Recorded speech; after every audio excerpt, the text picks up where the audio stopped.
गायक भाव समय 7 गाथा 6 भाग 10वां तारीख 15/3/1999 श्री देवचंद भाई। नमो अनंताय नमो सत्ताय नमो वायर्याय नमो विमुक्ताय नमो वे सर्वसाय नमो समय साराय सहानुभूत्या सतास्ते चित् स्वभावाय भावाय सर्वभावान्तरक्षिते मंगलम भगवान वीरो मंगलम गौतमोपरि मंगलम कुंदकुंदाय जयंतमुस्तु मंगलम सर्वमंगल मंगलम सर्वकल्याणकारकम प्रधानम सर्वधर्माणं जैनम जयतु सहस्रम ओंकार बिंदु संयुक्त नित्यं ध्यायन्ति योगिनः कामदं मोक्षदं चैव ओंकाराय नमो नमः। समय सार परमागम इसकी गाथा नंबर 6 में पूज्य गुरुदेव जी का प्रवचन। गुरुदेव जी कहते हैं कि हाँ, शिष्य का प्रश्न ऐसा था ना कि हे आचार्य देव, जिस शुद्धात्मा की आप बात करते हो वो कैसा है, वो कौन है कि जिसका स्वरूप हमको जानना चाहिए और जिसको जाने तो ही आत्मा का हित होवे और जन्म मरण के दुख मिटे। तो वो चीज है तो कैसी है? तब उसके उत्तर में आचार्य देव ने कहा कि वो जो शुद्धात्मा है, आत्मा है, वो अनादि अनंत है, नित्य उद्योत रूप है और स्पष्ट प्रकाशमान ज्योति है। ये बात ठीक है कि संसार अवस्था में पुण्य और पाप का बंधन करने वाले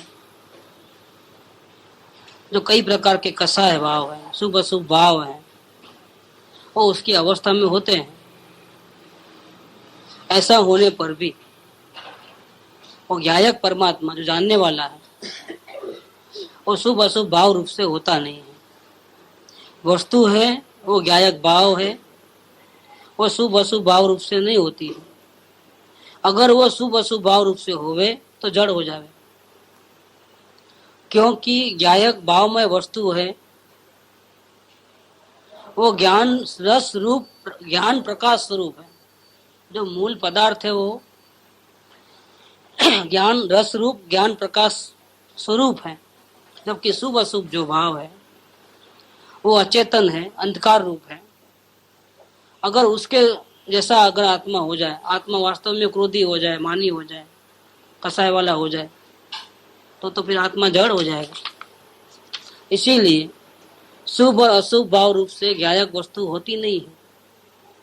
और इसी कारण से जो मूल पदार्थ है, जो ज्ञायक भाव है, वो शुभ अशुभ भाव रूप से नहीं होता है। इसीलिए न वो प्रमद और न ही वो अप्रमद, ऐसे कोई प्रकार के भेद शुद्धात्मा को लागू नहीं होता है। ये तो मूल गाथा है। जैसे लोग कहते हैं ना छठी के लेख, ऐसी ये मूल गाथा है। हाँ, जो चैतन्य स्वरूप ज्ञायक स्वरूप वस्तु है, जो अकेली ज्ञान रस, आनंद रस, शांत रस, वितराग रस ऐसे स्वरूप से ही विराजमान है, वो राग रूप कैसे हो गए? परमात्मा राग रूप कैसे होगा? परमात्मा निर्दोष है, वितराग है, वो क्रोधी कैसे हो सकता है? उसमें ऐसे दुर्गुण कैसे हो सकते हैं? यानी कि जिन स्वरूपे, वितराग स्वरूपे विराजमान आत्मा, ज्ञायक भाव में आत्मा राग रूपे कैसे होगा? और राग रूप से नहीं होता है। अवस्था में राग है, लेकिन शुद्धात्मा राग रूप से नहीं होता है। कपड़े में दाग है, लेकिन वो उसकी अवस्था में है, कपड़े में दाग नहीं है। अवस्था में मलिनपना है, मेल है, लेकिन वो अवस्था में है। कपड़े के अंदर वो मेल चिपका हुआ नहीं है। प्रश्न अब, तो फिर राग रूप आत्मा नहीं होता है तो राग रूप कौन होता है फिर? कि खाना खाने का भाव शरीर को आता है या रोटी बोलती है कि मुझे खाओ? ये जो खाने का भाव आया वो किसको आया? आप कहते हो आत्मा नहीं करता है, तो कौन करता है? उसका समाधान कि पर्याय में राग होता है, अवस्था में राग होता है, लेकिन वस्तु में राग नहीं है। अवस्था में है लेकिन मूल पदार्थ है उसमें नहीं है। सूर्य प्रकाशित होने पर भी ऐसा हो सकता है कि किरण कमजोर हो, ऐसा हो सकता है, क्योंकि बीच में बादल आता है तो कमजोर किरण आती है। यहाँ तक चाहे जितनी कमजोर किरण हो, प्रकाशित नहीं हो, इतना ज्यादा लाइट नहीं आती हो, लेकिन सूर्य में तो गड़बड़ नहीं है ना। कम ज्यादा प्रकाश यहाँ पहुंचता है लेकिन वहां तो गड़बड़ नहीं है, वहां तो पूरा है। ये बात कहते हैं शीतल शीतल शीतल ऐसे चैतन्य प्रकाश का पुंज चंद्र है कौन? आत्मा। तो फिर अशीतल, जलाने वाले, दुखी करने वाले, ऐसे क्रोध आदि भाव, विकार, आकुलता, ऐसा वो आत्मा कैसे हो सकता है? ये वस्तु શું છે? એ पदार्थ कैसा है, क्या है? वो तो जिन चंद्र स्वरूप प्रभु भगवान आत्मा है,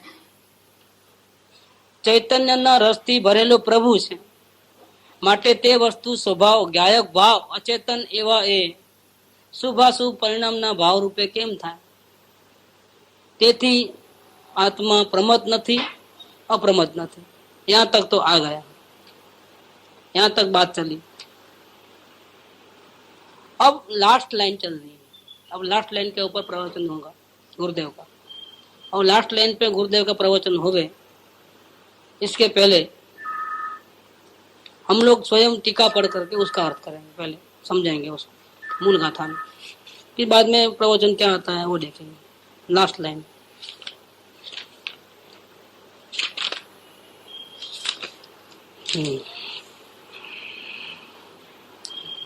लास्ट लाइन ऐसी है कि परमात्मा तो जो अंदर में विराजमान है, अभी इस वक्त ये बाहर में खोखा दिखता है, जड़ शरीर, ये ऊपर का जो दिखता है ना आंखों से, वो जड़ शरीर, वो पुद्गल का स्कंद है। उसके अंदर और दो शरीर हैं, वो भी पुद्गल के ही है, पर दिखाई देते नहीं लेकिन पुद्गल के ही। उनके साथ वो संसार अवस्था के अंदर परमात्मा दूध और पानी के जैसा रहा हुआ है। वो बात चली पहले अपनी, जितने एरिया में दूध रहता है उतने एरिया में पानी होता है। ऐसे जितने एरिया में शरीर है और अंदर में भी जो हड्डी वगैरह जो है, टोटल एरिया आत्मा का है, परमात्मा का पूरा। अभी हमारी दृष्टि वहां तक नहीं पहुंचती है, होने पर भी हम देख नहीं पाते हैं। ये हमारे ज्ञान में कमी है, हमारे पुरुषार्थ में कमी है। वस्तु है, हाजिर है, वो ऐसी वस्तु है जो स्वयं ऐसी वस्तु है कि कभी किसी के द्वारा पैदा नहीं हुई है, उसका जन्म नहीं हुआ है, माँ बाप ने उसको पैदा नहीं किया है। वो ऐसी वस्तु अंदर में बैठी है। माँ बाप के द्वारा निमित नैमित्तिक संबंध से खोखा तैयार हुआ क्या? वो जो अंदर खोखे में जो विराजमान है वो कहीं से आया है, उसको किसी ने बनाया नहीं। वो परमात्मा है। वो शरीर के साथ एक क्षेत्रावगाह में, एक ही एरिया के अंदर दूध और पानी के ऐसा रहा है, लेकिन होता क्या है कि पानी दिखता है और दूध नहीं दिख रहा है। मतलब शरीर दिखता है और आत्मा नहीं दिख रहा है। भले ही नहीं दिखता है अभी, लेकिन वो विराजमान तो है अंदर में। और अगर हम देखने की मेहनत शुरू करें उसको जानने की, तो हम जान भी सकते हैं, क्योंकि वो अजर अमर पदार्थ है, जन्म नहीं है, उसका मृत्यु नहीं है, और वर्तमान में भी हमेशा रहता है, और स्पष्ट प्रकाशमान ज्योति है। मतलब स्वयं को भी अनुभव में आवे कि जानने का कार्य अंदर में कोई हो रहा है, अंदर में, जिसके द्वारा ये सब पदार्थ का जानपना होता है। तो ये जानपना शरीर के द्वारा नहीं होता है, शरीर में वो ताकत नहीं है। ये उंगली को नहीं मालूम कि मैं उंगली हूँ, ये उंगली को ये मैं हाथ हूँ, ये आँख कान नाक है। वो आँख को नहीं मालूम है कि मैं आँख हूँ। वो जिसको मालूम पड़ता है वो आत्मा अंदर बैठा है अंदर में। तो विश्वास करने की बात है कि उसको हमको देखने की बात है, वो है और हमको देखना है। जब हम देखेंगे तो उस पदार्थ की दो अवस्थाएं हैं, और मूल पदार्थ अवस्था बिना का है, उसमें कोई हलचल नहीं है, वो जैसा का वैसा हमेशा रहता है। लेकिन अगर हम उसको देखने की कोशिश करेंगे तो दो चीज सामने आएंगे। वो कौन सी चीज सामने आती है? एक तो राग द्वेष के भाव हो रहे हैं, अच्छे बुरे विचार आते हैं, एक तो वो दिखेगा। दूसरा, इसको भी जानने वाला कोई जानन ऐसी क्रिया हो रही है। सामने झाड़ भी दिख रहा है ज्ञान को, और अगर देखेगा अंदर में तो विचार भी दिखेंगे। तो विचार भी हो रहे हैं और उसके जानने वाला काम भी हो रहा है अंदर में। ये दो काम तो अंदर में चल रहे हैं। और अब थोड़ा सा गौर करोगे तो पता चलता है। अब यहाँ तक दृष्टि आके रुकती है, लेकिन हमारी दृष्टि यहाँ से पलट करके जो ये देख रहा है सब, जो अंदर परमात्मा बैठा है वो सब कर रहा है, उसको वहां तक हम नहीं देख सकते हैं, पहुंच नहीं पाए अभी तक। उसको हम नहीं देख पा रहे हैं कि वो कैसा है, उसको हम अनुभव नहीं कर पाते हैं कि वो कैसा है। हम बहुत तो सामने पदार्थ को देख पाते हैं और अंदर में भावों को देख पाते हैं, और इतना ही पता हमको मालूम पड़ सकता है कि कोई जानने वाला है जो जानने का काम कर रहा है, वो भी मालूम पड़ता है। तो राग द्वेष होना, अच्छे बुरे भाव होना, पुण्य पाप के परिणाम होना, वो आत्मा की परिणति है। और जानना हो रहा है, वो भी आत्मा की परिणति। लेकिन शरीर आदि जो है, जिस खोखा में वो विराजमान है, वो आत्मा की परिणति नहीं है, वो आत्मा नहीं है। अभी हमको वहां तक पहुंचना है, परमात्मा को देखना है जो विराजमान है। तो क्या करना है कि हमको अन्य पदार्थ को नहीं देखना है, ताकि हमारे में ये राग द्वेष के परिणाम नहीं हो। और पूरा ध्यान हमारा, लक्ष्य हमारा, टारगेट हमारा परमात्मा अंदर विराजमान है, उसको देखने में लगाना है। हमारा एक ही कार्य होना चाहिए कि उसको ही देखना है।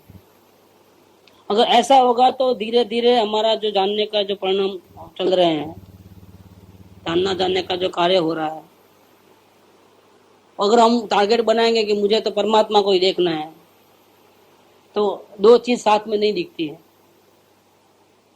जिसको परमात्मा देखना है,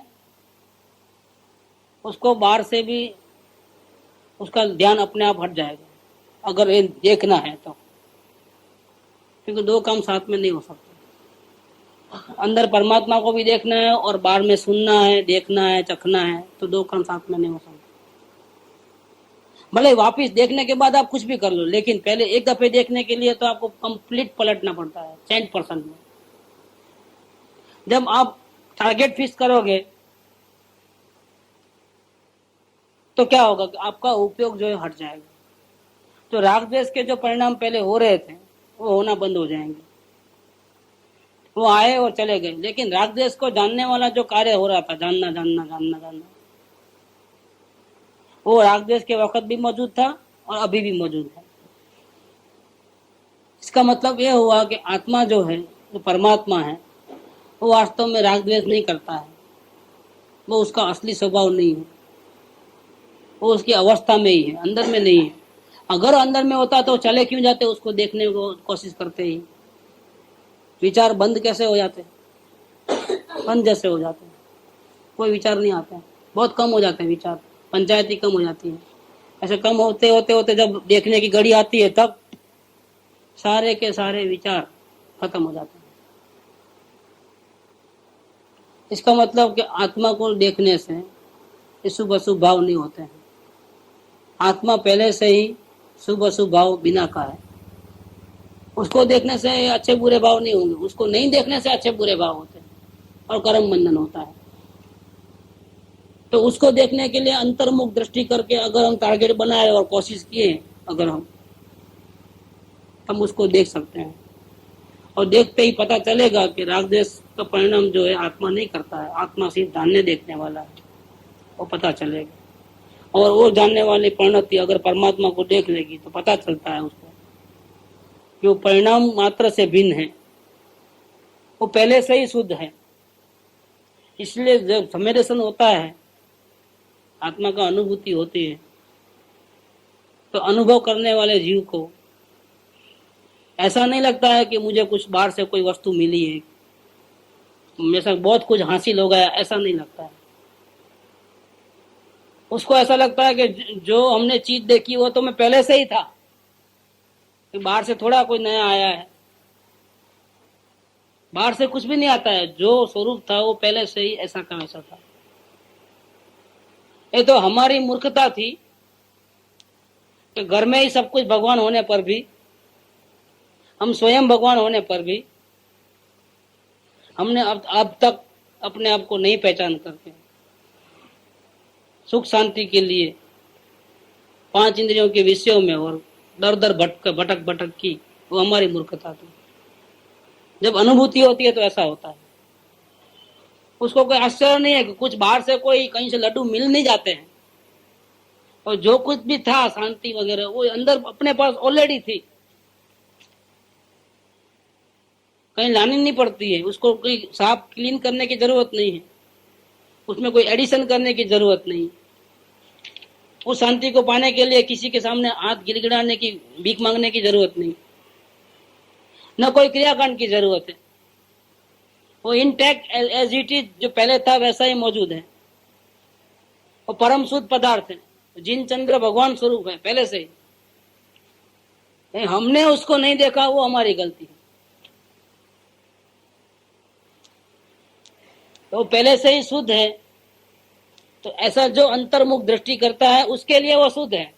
लेकिन जो अंतर्मुख दृष्टि नहीं करता है और ये बात सुन लेता है और फिर वो बोलता है कि आज से मैं शरीर वाला नहीं, कुटुंब पैसे कबीले वाला नहीं, दुकान वाला नहीं, मैं तो आत्मा हूं, मैं राग द्वेष से भिन्न हूं, ऐसा देखे बिना मानता है तो उसके लिए वो आत्मा शुद्ध नहीं है।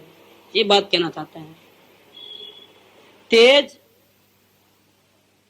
समस्त अन्य द्रव्योना अभाव होती, जो शुद्धात्मा है, जो परमात्मा है, वही सारी दुनिया से अलग, अन्य पदार्थों से अलग,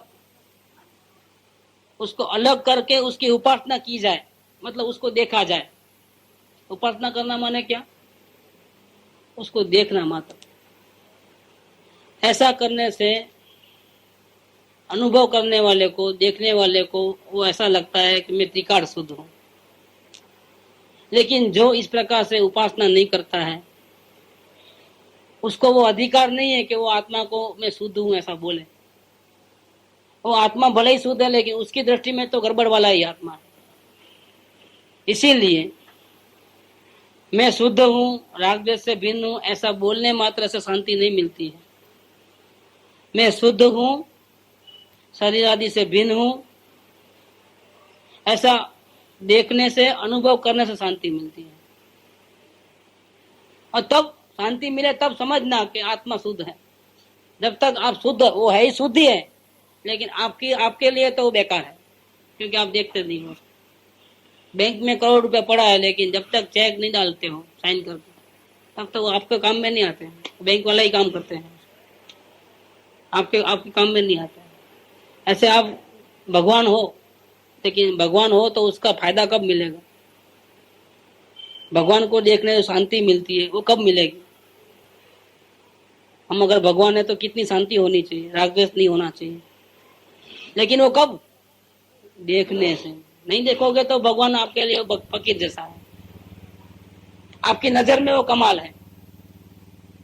अगर आप उसको आमने सामने देख लोगे और आप भगवान मानोगे तो आप सुखी हो जाओगे, और नहीं देखोगे तब तक सिर्फ बोलते रहोगे कि मैं भगवान हूं, तो काम फायदा नहीं होने वाला है, क्योंकि आनंद नहीं मिलता है। बोलने से आनंद नहीं, देखने से आनंद है।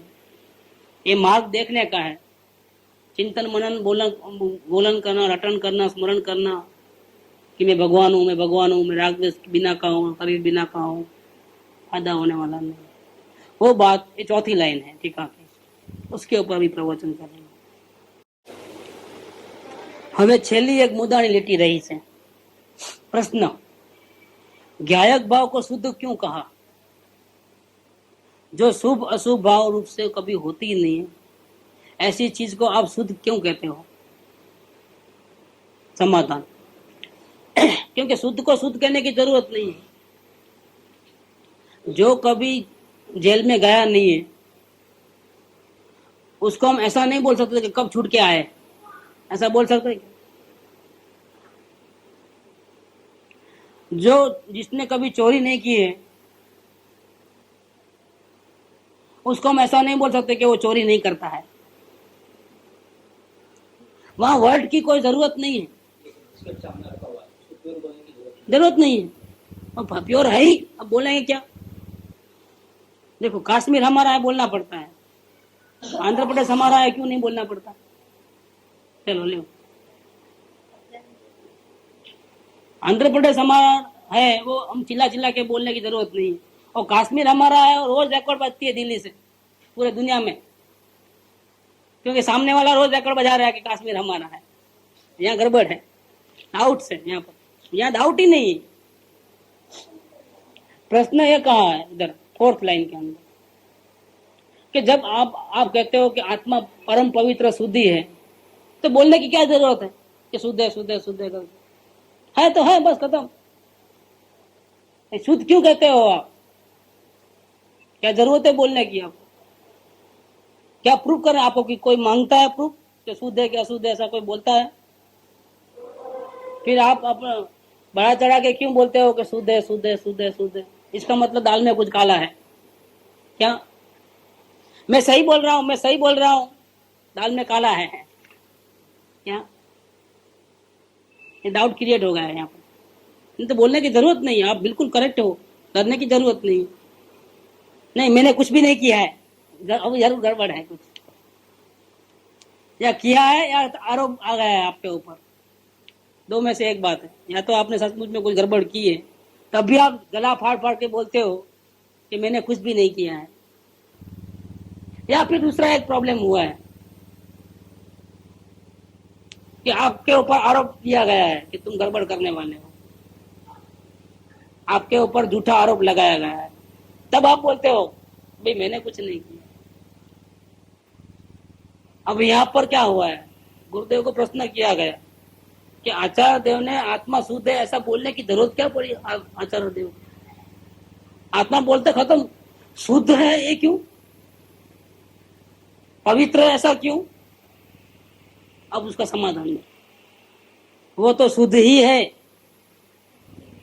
मतलब दो रीजन होते हैं ना, जब कोई चिल्लाता है कि मैंने कुछ नहीं किया, तो दो रीजन होते हैं ना, दो में से कोई भी एक, या तो उसने गड़बड़ किया है और छुपाने के लिए बोल रहा है कि मैंने कुछ भी नहीं किया है, या उसने गड़बड़ नहीं किया लेकिन किसी ने उसके ऊपर आरोप डाल दिया झूठा कि इसने गड़बड़ किया है, तो तब वो बोलना पड़ता है भाई मैंने कुछ नहीं किया। अब इसमें क्या है कि पहले वाली बात तो नहीं है, ऐसा गुरुदेव बोलते हैं कि आत्मा को हम जब शुद्ध कहते हैं, इसका मतलब ये नहीं है कि अशुद्ध है और हम छुपाने के लिए शुद्ध बोलते हैं, वो बात नहीं है। लेकिन दूसरी बात जरूर है,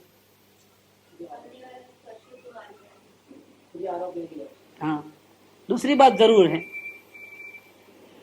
कि उसके ऊपर झूठा आरोप लगाया गया है, तो राग द्वेष वाला है, गड़बड़ करने वाला है, वो आरोप लगाया है।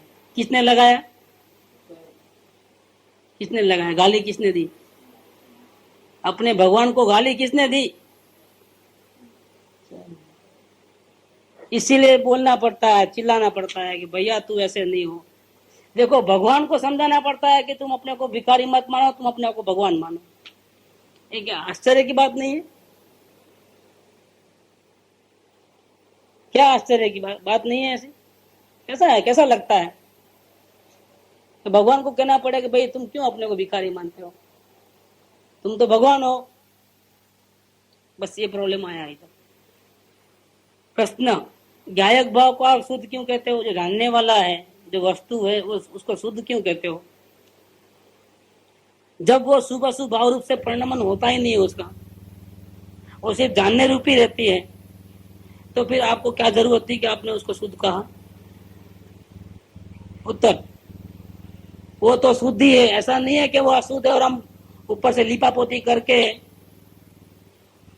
हम जबरदस्ती आपको मनवाना चाहते हैं कि भाई वो तो अशुद्ध है, लेकिन अपन बाहर में ऐसा दिखावा करना है कि वो शुद्ध ही है।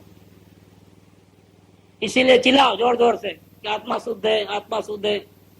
और ऐसा 100 बार चिल्लाओगे तो झूठ भी सच्चा हो जाएगा ना, लोग मान लेंगे। ऐसा नहीं है, आत्मा रियल में शुद्ध ही है। तो गुरुदेव ने जवाब दिया कि शुद्ध कहने के पीछे हमारा वो आशय नहीं है कि वो अशुद्ध है, लेकिन हम शुद्ध कहते हैं छुपा के। वो हमारा आशय नहीं है। शुद्ध कहते हैं तो उसके पीछे वो शुद्ध है और हम शुद्ध कहते हैं। अब बात क्यों, जरूरत क्या है इसका? पर कौन है शुद्ध से?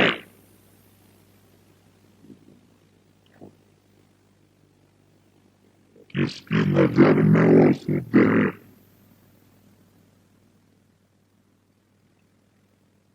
जो मेहनत करके, पुरुषार्थ करके, अन्य पदार्थों से भी, एक खोखे से भी गलत है।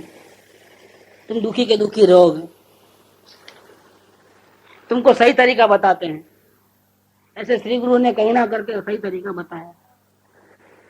अगर तुमको सुखी होना है तो तुम अपने परमेश्वर की, बाहर के परमेश्वर की नहीं, अपने भगवान की अंदर बैठा है इस देव मंदिर के अंदर, उसकी तुम उपासना करो।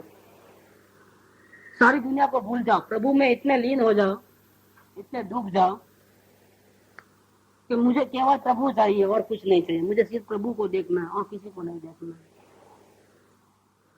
अगर सच्चे हृदय से तुम कोशिश करोगे तो धीरे धीरे तेरा उपयोग बाहर से हटते हटते, कसाय शांत होते होते, अच्छा प्रैक्टिस करते करते, वेद ज्ञान में आते ही, नजर करते ही, कोशिश करते ही, जब तुम्हारी नजर बिल्कुल बाहर से हट जाएगी और पूरी की पूरी आत्मा में लग जाएगी, परमात्मा में, तो परमात्मा प्रसन्न हो जाएंगे। क्या? परमात्मा प्रसन्न हो जाएंगे। तुमको मांगने की जरूरत नहीं पड़ेगी कि मुझे वो चाहिए, ये चाहिए, वो चाहिए। बिना मांगे तुमको वो आनंद मिलेगा, वो आनंद मिलेगा तुझे। सारी दुनिया को भूल जाएगा एक दफे, हमेशा के लिए भूल जाएगा। एक दफे क्या, हमेशा के लिए भूल जाएगा। वो आनंद अंदर से मिलेगा। परमात्मा जिसको मिले उसका दर्शन होए, फिर वो दुखी कैसे रह सकता है? और दुखी नहीं रह सकता। दुनिया में 70 लाख की वस्ती में मैं ही अकेला सुखी हूं, है ना उसमें वचन। देखो क्या कमाल है। अपने जैसे ग्रह, बाल बच्चे वाले, बिजनेस आदि करने वाले, कड़ी मेहनत करने वाले, वो क्या बोलते थे? अब तक करूं करूं करूं करूं था और मैं मरता था। और गुरुदेव ने कृपा की, परमात्मा का रास्ता बताया और मैंने प्रभु को देखा और ऐसी शांति हुई कि करूं करूं खत्म हो गया और मैं जिंदा हो गया। देखो, जो अपने को सुविधा है वो सुविधा उनको नहीं थी, लेकिन क्या था? प्रभु को देखा। धन्य हो गुरुदेव का, उन्होंने उपाय बताया हमारा। ज्ञान जुदा और राग, और हमने विश्वास करके हमने अंदर में देखा, मेहनत की और हमने देखा कि वास्तव में गुरुदेव सही बता रहे थे। मैं भिखारी था ही नहीं, मैं तो परम सुखी था, शुद्ध था, मैं तो परमात्मा ही था और वर्तमान में भी हूँ और भविष्य काल में भी वैसा ही रहूंगा, मेरे को कोई तकलीफ होने वाली नहीं। मैं ऐसा तत्व हूँ, कभी मरने वाला नहीं हूँ। तलवार मुझे काट नहीं सकती, अग्नि मुझे जला नहीं सकती, पानी में मुझे कोई डुबा नहीं आ सकता है। मैं जिंदा का जिंदा रहने वाला हूँ। खोखा हट जाएगा तो खोखे की जरूरत भी नहीं है मेरे को, बिना खोखे के मैं जिंदा रह सकता हूँ। बिना दाल भात चावल के भी मैं जिंदा रह सकता हूँ।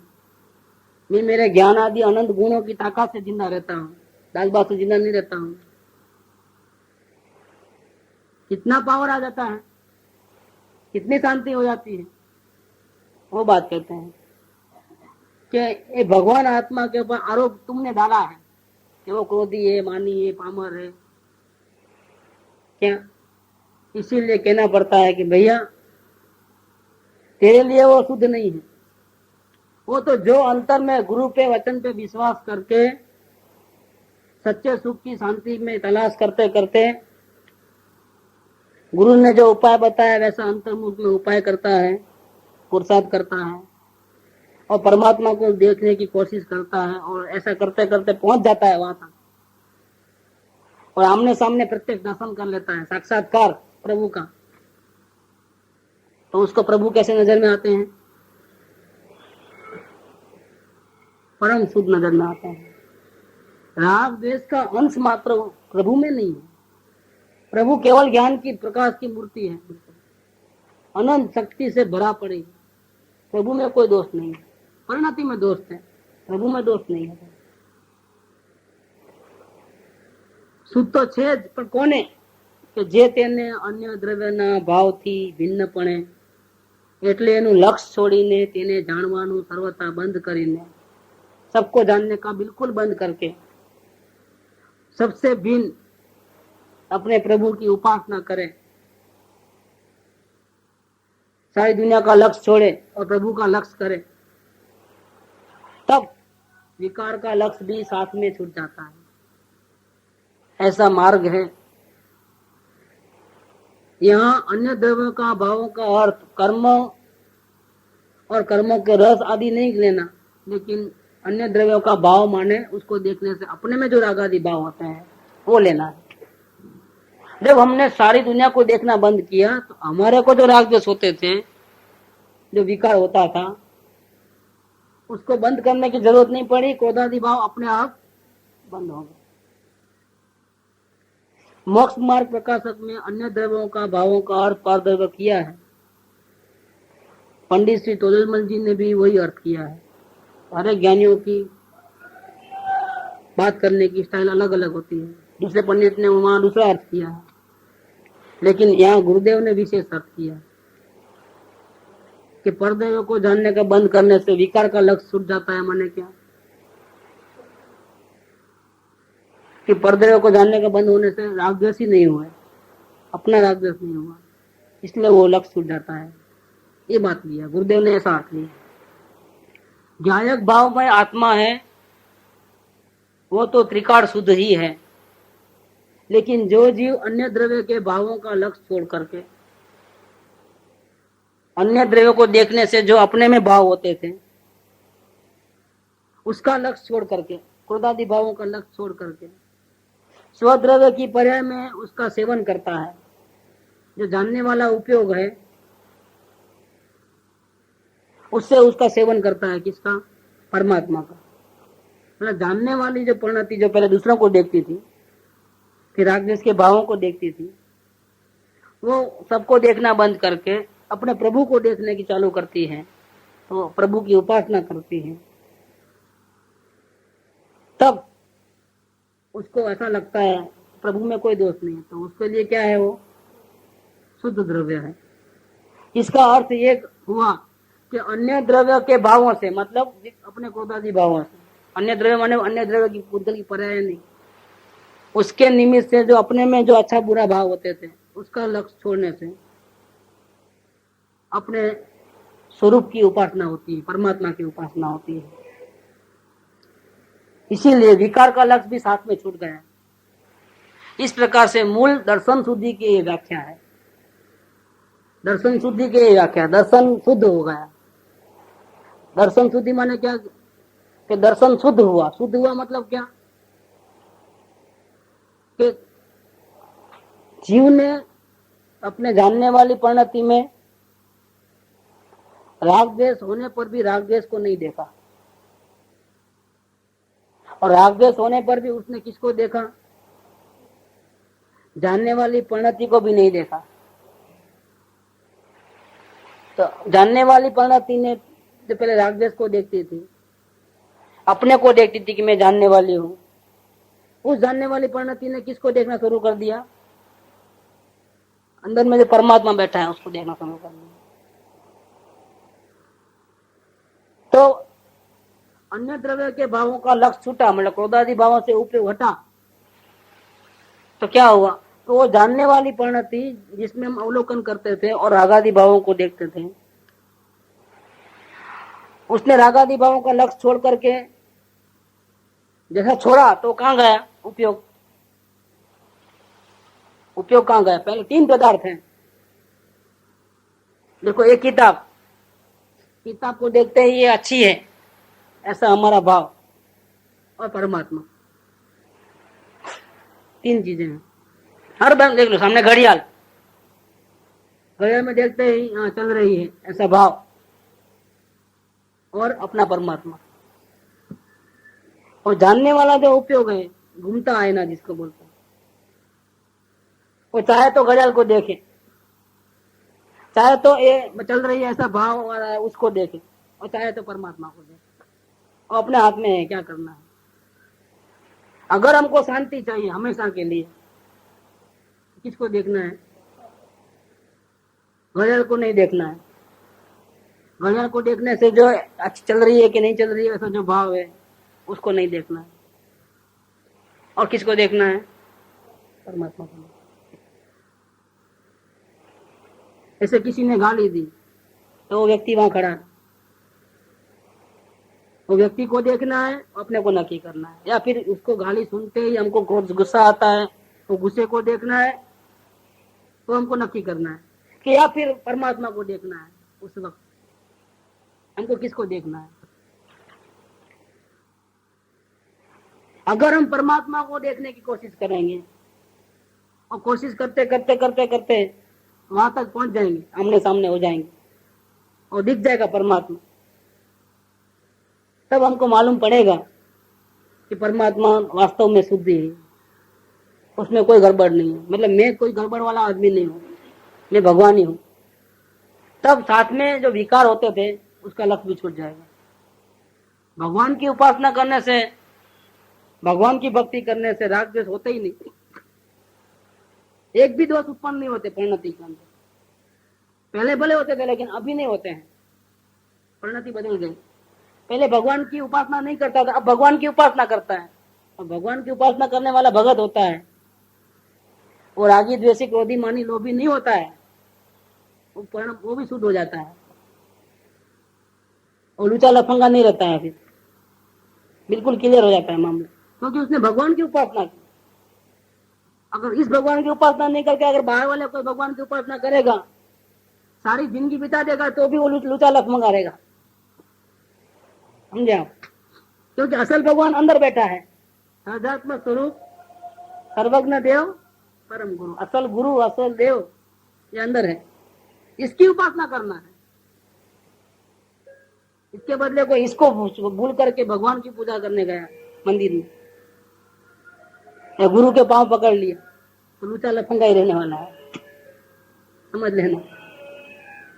क्योंकि गुरु ने कहा कि तुम इस गुरु को पकड़ो, गुरु ने कहा कि तुम तेरा देव अंदर बैठा है उसको पकड़ो। तब इसकी उपासना करेगा, उसको देखेगा, सच्चा भगत बन जाएगा। कि वो क्रोधी मानी लोभी कोई जैसा हो जाएगा, दुर्गुण नहीं रहेंगे। तो इसका नाम मतलब क्या? विकार का लक्ष्य छूट जाता है। इसका नाम है दर्शन शुद्धि है। अब उसकी नजर साफ हुई, क्या वो भी साफ हुआ, उसमें से भी दुर्गुण निकल गए, और जिसको देखा वो भी बिल्कुल पवित्र है, दोनों पवित्र है। भगवान सभी को नहीं दिखते हैं। भगवान किसको दिखते हैं? जो पूर्ण निर्दोष लूचा लफंगा नहीं है, भगत है, उसको दिखता है भगवान। क्या ऐसा लो कि भगवान जिसको दिखते हैं वो लूचा लफंगा नहीं रहता है। हमने आप दिखने की बात दूर रही, अभी सिर्फ अवलोकन करे उतने में बहुत पारा नीचे आ जाता है। अवलोकन शुरू करे तब, अवलोकन क्यों किया कि भगवान तक पहुंचना है ना, इसलिए वो करना पड़ता है। शुरुआत करो, देखो मजा क्या होता है। आप में इतना चेंज आएगा जबरदस्त। आपको आजू बाजू वाले बोलेंगे भी क्या हो गया है आपको, क्या है, क्या हुआ है, कुछ तकलीफ है क्या, कुछ आपको बोलेंगे लोग, क्या प्रॉब्लम है आपको। ये पहले ऐसे थे, अब ऐसे हो गए। गुरु ने कोई हिटोना किया है क्या, क्या किया है, बुरकी डाल दी है क्या, कुछ कोई मंत्र तंत्र तो नहीं किया है ना। लोगों को लगता है ऐसा कभी कभी, ये बिल्कुल इतना उपवास करता था, वो झानक जाता था, ऐसा करता था, अभी बदला नहीं हुआ, अभी बदल गया थोड़े दिन में। ये क्या हो गया इसको। घर वाले भी देखते रह जाएंगे, रोज सुबह उठ के सीधा ऑटो पकड़ना है, भागम दौड़ी, क्या हिसाब क्या है आखिर, एक दिन की बात थोड़ी है।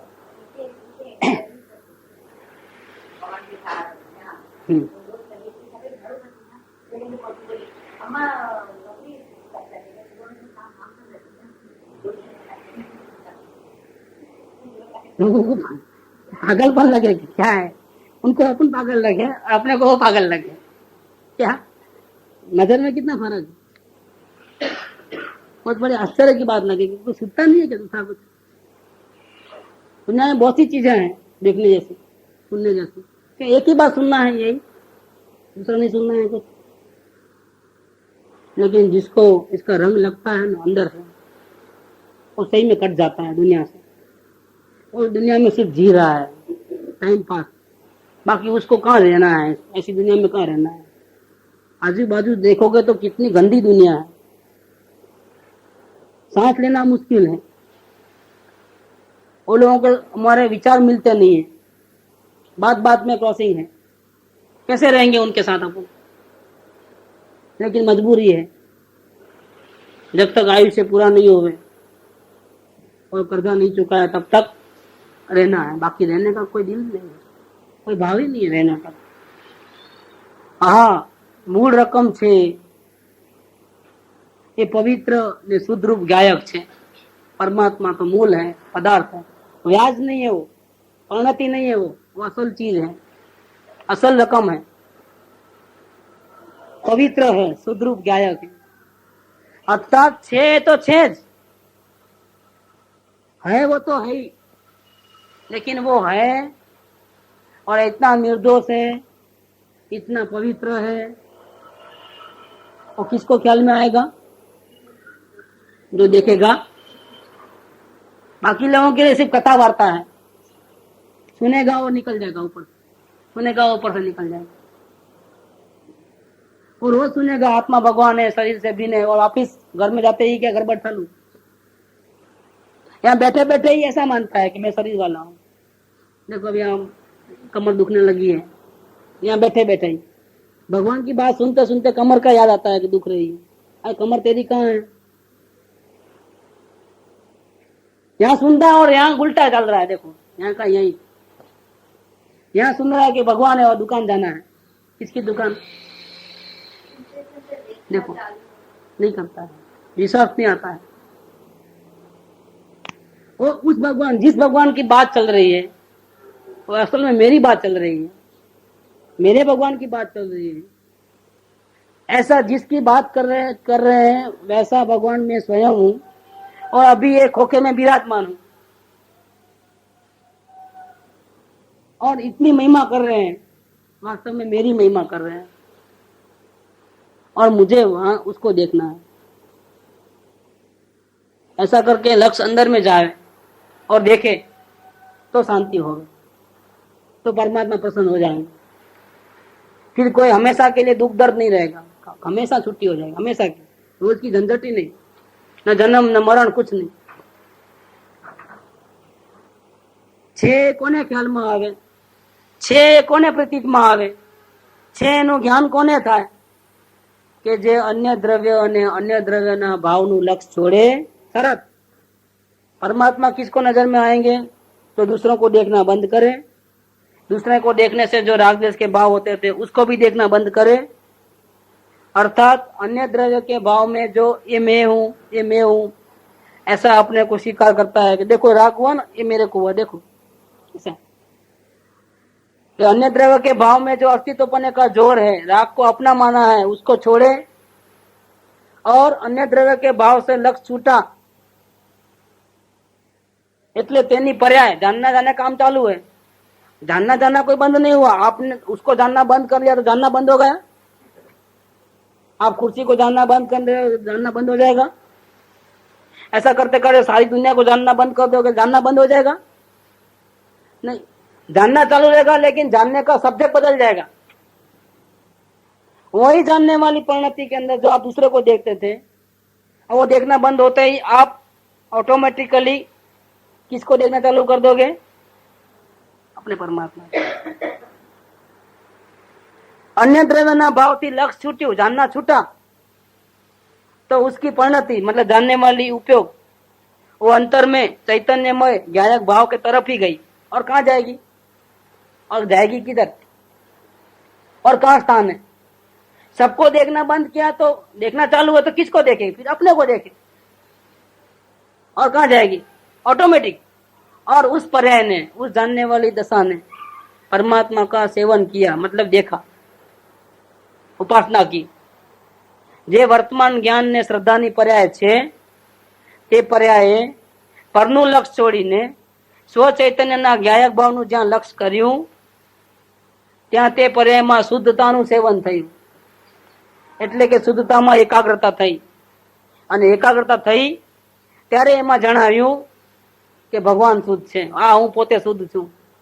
બહુ ઝીણી વાત છે બાપુ, ये बात यहाँ तक लिया, बहुत सुंदर बात लिया कि शुद्ध का कैसे शुद्ध हुआ है, वो शुद्ध है कैसे मालूम पड़े।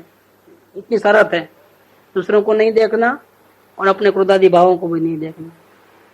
सबको टोटल देखना बंद कर दो, सुनना देखना चखना बंद कर दो, मात्र प्रभु को देखना। ऐसे करके उपयोग को अंदर लेके जाओ, मैं हूं मैं हूं मैं हूं कर दिख जाएगा परमात्मा।